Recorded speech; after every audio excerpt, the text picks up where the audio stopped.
Okay, 10th class, now we will discuss about the next topic, that is the manufacturing of the urea. Topic number 16.3. Here this is also long question. We will discuss that long question in the four main heading. The first one is introduction, the second one is the raw material, the third one is the process, and the fourth one is the importance and the status of the urea. So, to get the major concept, to get the journal crux of the topic, we will discuss about the introduction first. So let's start from the introduction. Students, urea is the nitrogen fertilizer. It consists of the 46.6% nitrogen. It is a white crystalline compound, highly soluble in water. It is used for the manufacturing of the important chemicals, and you can say, but it's major about 90% used as a fertilizers. Now students, as they are saying that the urea is a nitrogenous fertilizer. Now students, first of all we have to get the concept of the fertilizers. Now students, fertilizers are the chemical substances that are added up in the soil to boost up the growth of the plants. Now students, so the urea is known as the nitrogenous fertilizer. Why we need the nitrogen fertilizer if the nitrogen is available in the 78% in our atmosphere, in our air? Now students, the 78% nitrogen that is available in the atmosphere is in the diatomic form, and the diatomic nitrogen cannot be utilized by the living organism. For that sake we have to use the alternate. So student, here for boosting up the growth of the plants we have to use the urea as a nitrogenous fertilizers. Now why we are using the urea as a nitrogenous fertilizer? Because nitrogen is used for boosting up the growth of the plant, and the urea contain the 46.6% of the nitrogen.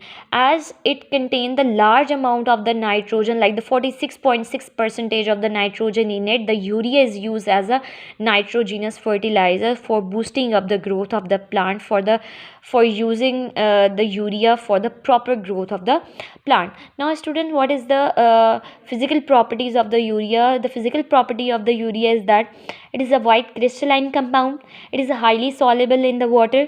And if we are just talking about the importance or the use of the urea, so students, about 90% of the urea is used as a fertilizer, and the 10% of the urea is used as a synthesis of the other chemicals. So here this is the introduction. Let's start the second point, that is the raw material.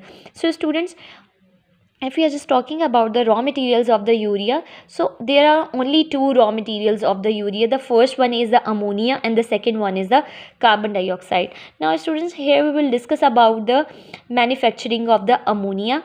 Now how can we synthesize or produce the ammonia? We can synthesize the ammonia by the Haber's process. Here this is a short question as well, that what is the Haber process? So students, we have to synthesize the ammonia by the Haber process. Now here this is the short question, you have to highlight it from here. This is your theory and this is the reaction which is included in the Haber's process. Now we will discuss about the theory first, and after that we will discuss about the reaction. So ammonia is prepared by the Haber's process. 1 volume of the nitrogen and the 3 volume of the hydrogen is passed over the iron catalyst at the 450 degrees Celsius and the 200 atmospheric pressure. Now students, in the Haber process, one volume of nitrogen gas, when reacts with the 3 volume of hydrogen gas in the presence of the iron catalyst at 450 degrees Celsius temperature and the 200 atmospheric pressure, it get converted into the 2 moles of the NH3, that is known as ammonia. So students, here we will get the ammonia gas.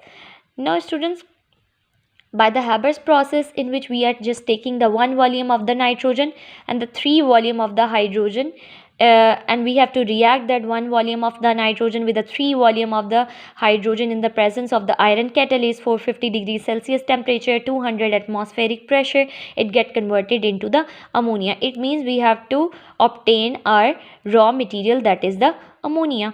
Okay, now here we will discuss about the process. Now students, if we are just talking about the process, it is very easy because it can be done only in the three steps, in the three reactions. So the first one is the reaction of the ammonia and the carbon dioxide. Now student, carbon dioxide is passed through the liquid ammonia under the high pressure to form the ammonium carbamate. Now 10th class, the first reaction is between the carbon dioxide and between the liquid ammonia.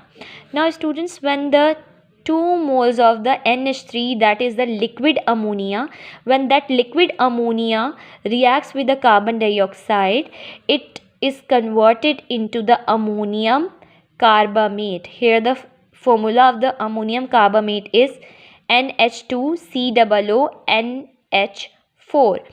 It means when the 2 moles of the ammonia reacts with the carbon dioxide and it is heated further, it gets converted into the ammonium carbamate. Now students, what happens to the next with the ammonium carbamate? Here in the second step, there is a formation of the urea takes place. Now just look at this. When the ammonium carbamate is evaporated with the help of the steam, it dehydrates to form the urea. Now students, when we are just evaporating the ammonium carbamate by providing the steam, so students, just look at this. Here 2 hydrogen from there and the 1 oxygen from there, when reacts with each other, they produce the water, and when the 2 hydrogen removed from there, it is converted into the NH2, and the 1 oxygen is removed, it is producing the urea with the formula NH2CONH2. that is the urea which is produced, and there is a release of the carbon dioxide, there is a release of the water takes place. So students, now here this is the formation of the urea takes place, but the issue is that urea is in the liquid form. Now we have to convert that liquid urea into the granules. So how can we convert that liquid urea into the granular form of the urea? Just look at the third step. Now students, at this stage, the liquid urea is evaporated to form the granules, or you can say the white crystalline compound. When the liquid urea is sprayed from the top of the tower under the pressure and the hot current of the air is introduced from the base, it evaporates to form the granules. It is stored to the market. Now just look at this, students. Here this is the tower. Students, just listen to me and just look at this picture carefully. Now students, as you can see that here this is the shower. Here the liquid urea is showered in the, or sprayed in the tower. Now students, there is a hot current of the air from the base.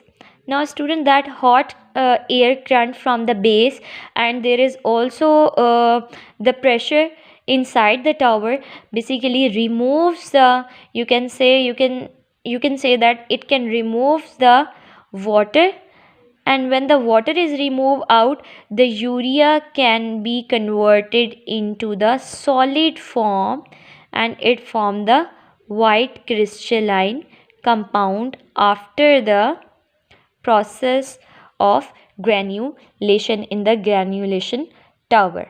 So here this is the formation of the granules of the urea takes place, and after granulation, when the granules are formed and the urea is obtained as a white crystalline compound, it can be supplied to the market for the further use.